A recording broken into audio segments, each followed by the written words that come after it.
بسم اللہ الرحمن الرحیم۔ نبی کریم صلی اللہ علیہ وآلہ وسلم نے کن لوگوں کے بارے میں قسم کھا کر کہا کہ یہ ایمان والا نہیں، اس کے بارے میں آپ کو آج معلومات فراہم کریں گے۔ چینل پر نئے ہیں تو سبسکرائب کریں۔ ہمیں جس گناہ کے کرنے سے روکا گیا ہے، ہر وہ گناہ ہم کرتے ہیں اور پھر بھی دعوے دار ہیں نبی پاک صلی اللہ علیہ وآلہ وسلم کے امتی ہونے کے۔ ہر وہ کام کرتے ہیں جس سے نبی پاک صلی اللہ علیہ وآلہ وسلم نے واضح روک دیا اور صاف صاف کہہ دیا کہ یہ کام کرنے والا میرا امتی نہیں ہو سکتا۔ ہم پھر بھی خود کو بہت ہی ایمان والے سمجھتے ہیں، خود کو نبی کا امتی کہتے ہیں اور گناہ بھی ایسے کرتے ہیں کہ جیسے وہ گناہ ہو ہی نہیں۔ ہم گناہ بھی کرتے ہیں اور اس کو نہ صغیرہ نہ کبیرہ، بڑا نہ چھوٹا گناہ گردانتے ہی نہیں، کیونکہ ہم سمجھتے ہیں کہ ہم جو کرتے ہیں وہ صحیح ہی کرتے ہیں۔ آئیے آپ کو بتاتے ہیں کہ نبی کریم صلی اللہ علیہ وآلہ وسلم نے کن لوگوں کے بارے میں کہا ہے کہ وہ ایمان والے نہیں ہیں۔ ایک دفعہ نبی کریم صلی اللہ علیہ وآلہ وسلم صحابہ کی مجلس میں بیٹھے ہوئے تھے تو آپ صلی اللہ علیہ وآلہ وسلم نے 3 دفعہ قسم کھائی، واللہ لا یؤمن، خدا کی قسم وہ شخص مومن نہیں۔ آپ صلی اللہ علیہ وآلہ وسلم نے اس قسم کو 3 مرتبہ دہرایا کہ خدا کی قسم وہ شخص مومن نہیں، خدا کی قسم وہ شخص مومن نہیں، خدا کی قسم وہ شخص مومن نہیں۔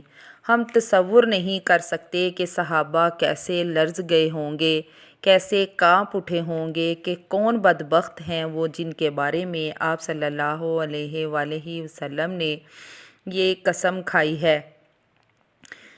صحابہ رضی اللہ تعالیٰ عنہ نے پوچھا کہ یا رسول اللہ، کون ہے وہ بدبخت جس کے لیے آپ نے یہ قسم اٹھا کر فرمایا ہے کہ وہ مومن نہیں؟ تو آپ صلی اللہ علیہ وآلہ وسلم نے فرمایا، وہ شخص جس کی بدسلوکیوں کی وجہ سے اس کا پڑوسی امن میں نہیں ہے، جس کی وجہ سے اس کا ہمسایہ تکلیف میں ہے، ایذا میں ہے۔ یہ ہر کوئی سمجھتا ہی نہیں کہ یہ کتنا بڑا گناہ ہے۔ آپ صلی اللہ علیہ وآلہ وسلم نے قسم کھا کر فرمایا کہ وہ شخص مومن نہیں جس کی وجہ سے اس کا ہمسایہ تکلیف میں ہو۔ یہ کوئی گناہ کبیرہ ہے؟ ہماری فہرست میں تو یہ گناہ ہی نہیں۔ گناہ کبیرہ یا صغیرہ تو کیا ہی کہیں، ہمیں تو فرق ہی نہیں پڑتا کہ ہمارا ہمسایہ کس حال میں ہے۔ ہم تو غور ہی نہیں کرتے کہ کہیں ہماری وجہ سے ہمارا پڑوسی تکلیف میں تو نہیں۔ زیادہ سے زیادہ اگر ہم سے کچھ ہو جائے تو ہم یہ کہہ دیں گے کہ یہ بدسلوکی ہے یا ہم نے اس کے ساتھ اچھا معاملہ نہیں کیا۔ گناہ کی فہرست میں تو ہم اسے رکھتے ہی نہیں۔ ہم سمجھتے ہی نہیں کہ ہماری وجہ سے جو تکلیف ہمارے ہمسائے کو پہنچتی ہے اس کا کتنا بڑا گناہ ہے۔ ایسا کرنے سے ہمیں ایمان کے دائرے سے ہی خارج کر دیا جاتا ہے، لیکن ہم اس پر غور نہیں کرتے۔ ہم حق سمجھتے ہیں کہ بس ہم جو کر دیں وہ صحیح، جو کر دیں وہ صحیح، سامنے والے کو کچھ بھی ہو اس چیز سے ہمیں کوئی فرق نہیں پڑتا۔ آپ صلی اللہ علیہ وآلہ وسلم نے اس کے لیے 3 دفعہ قسم کھائی کہ وہ ایمان والوں میں سے نہیں۔ یہ روایت متفقہ روایت ہے، بخاری اور مسلم دونوں میں یہ حدیث ہے، اور اس کے راوی ابو ہریرہ ہیں جن کی والدہ ان کو آپ صلی اللہ علیہ وآلہ وسلم کی خدمت میں لے کر حاضر ہو گئیں اور کہا کہ حضور، آج سے یہ بچہ آپ کی خدمت کرے گا۔ آپ صلی اللہ علیہ وآلہ وسلم نے خود اعلیٰ اخلاق کی مثال پیش کی۔ آپ کی خدمت میں حضرت انس رضی اللہ تعالیٰ عنہ کو 9 سال کی عمر میں ہی پیش کر دیا گیا۔ 9 سال کی عمر میں حضرت انس رضی اللہ تعالیٰ عنہ آپ کی خدمت میں آ گئے تھے اور جب تک آپ صلی اللہ علیہ وآلہ وسلم زندہ رہے انہوں نے آپ کی خدمت کی۔ جب آپ صلی اللہ علیہ وآلہ وسلم نے اس دنیا فانی سے کوچ کیا تو حضرت انس رضی اللہ تعالیٰ عنہ کی عمر 19 سال تھی۔ وہ فرماتے ہیں کہ ان 10 سالوں میں مجھے حضور صلی اللہ علیہ وآلہ وسلم نے ڈانٹنا تو دور کی بات ہے، سختی سے یہ بھی نہیں پوچھا کہ تمہیں یہ کام کہا تھا وہ کام تم نے کیوں نہیں کیا۔ یہ ہمارے آقا کی اعلیٰ مثال ہے۔ اپنے آقا ہونے کے باوجود بھی حضرت محمد صلی اللہ علیہ وآلہ وسلم کا اعلیٰ اخلاق ہے کہ انہوں نے کبھی سختی سے بات تک نہیں کی۔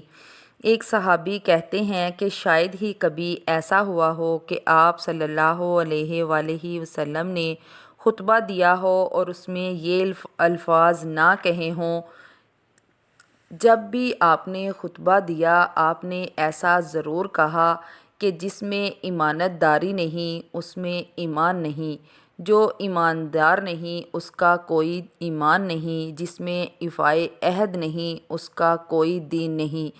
یہ بات حضرت محمد صلی اللہ علیہ وآلہ وسلم اپنے ہر خطبے میں فرماتے تھے، زور دیتے تھے اس بات پر کہ جس نے اپنی بات کو پورا نہیں کیا اس کا کوئی ایمان نہیں ہو سکتا۔ جو ایمان والا ہوگا وہ اپنا وعدہ ضرور وفا کرے گا۔ جھوٹ بولنے والا ایماندار نہیں ہو سکتا، ایمان والا نہیں ہو سکتا۔ اپنی نظر میں وہ کتنا ہی ایمان والا بنتا رہے اور خود کو حضور کا امتی سمجھتا رہے، در حقیقت وہ ایمان کے دائرے سے خارج ہو گیا۔ یہ کسی آج کے زمانے کے مفتی کی بات نہیں جسے آپ آسانی سے رد کر سکتے ہیں یا ہلکا سمجھ سکتے ہیں یا آئیں بائیں کر سکتے ہیں۔ یہ ہمارے رسول نبی کریم صلی اللہ علیہ وآلہ وسلم کا فرمان ہے۔ حضرت ابو ہریرہ رضی اللہ تعالیٰ عنہ سے ایک اور روایت مروی ہے، وہ فرماتے ہیں کہ نبی پاک نے فرمایا، حالت ایمان میں کوئی شخص زنا نہیں کرتا۔ یہ ممکن نہیں ہو سکتا کہ انسان ایمان کی حالت میں ہو تو وہ ایسا گناہ کرے، یہ ہو ہی نہیں سکتا۔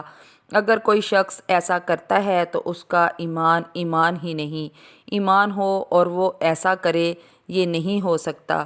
جس بندے کے اندر ایمان ہو اور اس کا ایمان اس کے اخلاق پر اثر انداز نہ ہو، یہ ایمان ایمان نہیں ہو سکتا۔ ایمان اگر عمل کو نہ بدلے تو وہ ایمان کس کام کا ہے؟ پھر فرمایا، کوئی بھی ایماندار ایمان والا جو حالت ایمان میں ہو چوری نہیں کرتا۔ یہ نہیں ہو سکتا کہ کوئی ایمان والا شخص چور ہو۔